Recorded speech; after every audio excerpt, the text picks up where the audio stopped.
151,000 new subs this year. 53 million views. And not a single pair of tits DM'd to me this year. Every year, you know, I try to make like a state of the channel address. You know, talk about the channel, because I rarely ever directly address the channel. You know, because instead of screaming about the changing TOS or demonetization, I play the Game of Thrones like a man and suck corporate cock for sponsorships. You know, because you look like an asshole either way, but my way gets me closer to owning a Herman Miller Eames lounge chair with Palisander shell and black leather cushions with an estimated retail price of $6,795 before taxes. Hey man, don't look at me like that. Everybody's gotta have dreams. All right, you guys probably dream about finger blasting models or something. I can dream about a chair, okay? That's all I want. And in prior years, I've talked about professionalism and stuff, because this channel has gone from the age of Let's Plays to what one person described as the most cynical, depressing, and negative channel I've ever watched. I'm gonna hang that on the refrigerator. Say what you want about 2019. I started this year off strong. January 1st, 1 a.m. I got a hernia playing Cards Against Humanity. What's fun until it gets weird? I got a hernia from laughing. All in all, I thought it was a pretty decent year. I made some of my best content on Kinchi and some of my worst content on Chatterbait. I have performance anxiety. About halfway through the year, I made a podcast. It's been pretty baller so far. I had a trans girl on there, had my brother on there, had Jake Gyllenhaal on there. To be honest, the reception has been lukewarm. You ever hear that phrase, there's more than meets the eye? Well, when it comes to me entertaining you guys for an hour uncut, that phrase does not apply. It turns out you need to be a pretty interesting person to run a podcast. Nobody told me that when I was starting it. So I also lost 45 pounds this year. It doesn't make hiking any easier. You don't have any more sex because of it. And it doesn't make you funnier. So I put back on 15 pounds. All in all, pretty steady growth here, man. Just like normal, smooth sailing, no major breakthroughs, no major fallouts. I grow slow and steady, like liver cancer. And because of that, I was able to watch the meteoric rise and fall of Soot House. I knew it, I knew it. I told Wilbur, I told him you can't have that many hands on the steering wheel. I called it.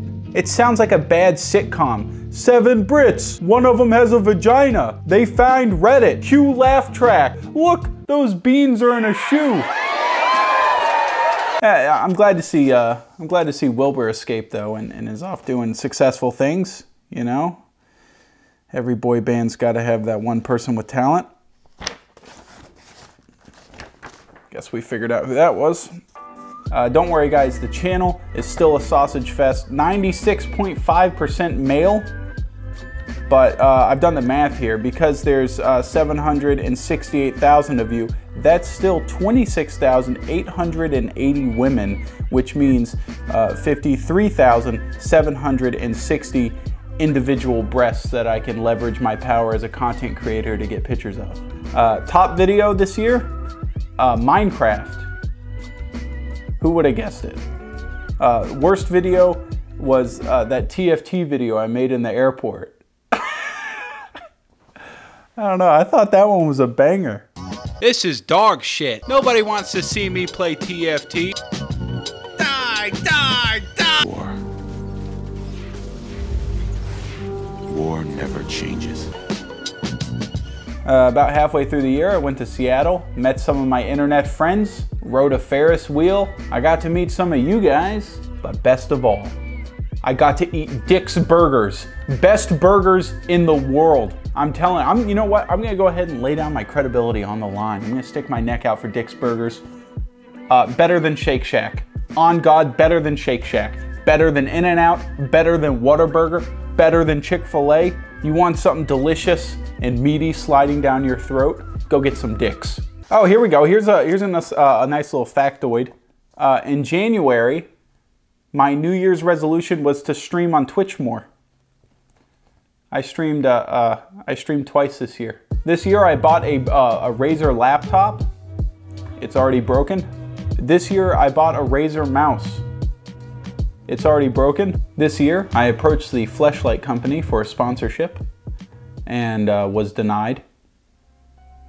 For payback, I did not ask consent later that night when I was with my Fleshlight.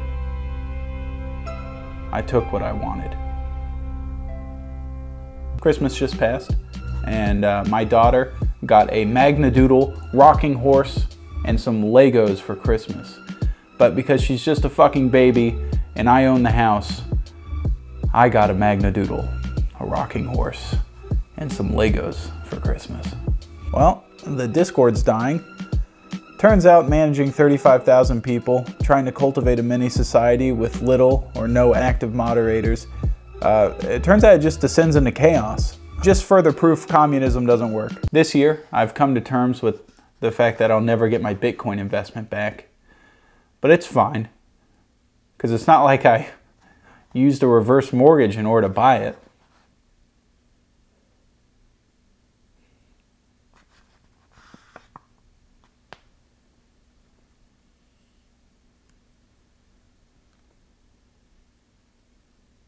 Honestly, this decade was full of lessons taught to me by other content creators, my colleagues, so to speak.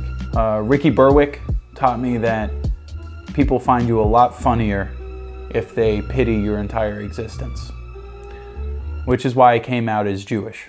Mr. Beast taught me you can make an entire career out of being really bad with money. And PewDiePie taught me that it's not racism, it's just a gamer word. But I think most importantly, Alinity taught me that it's okay to crack your cat's spine over your knee like Bane, as long as you're really fucking hot. All in all, man, pretty good year. Kept the kid alive, so that's good. We're waltzing our way into the next decade. I started YouTube in 2010 with a Dazzle capture card and no mic, showing off interval buildings on GTA 4. We've come a long way in terms of quality. Maybe next decade, I'll figure out how to make these things funny.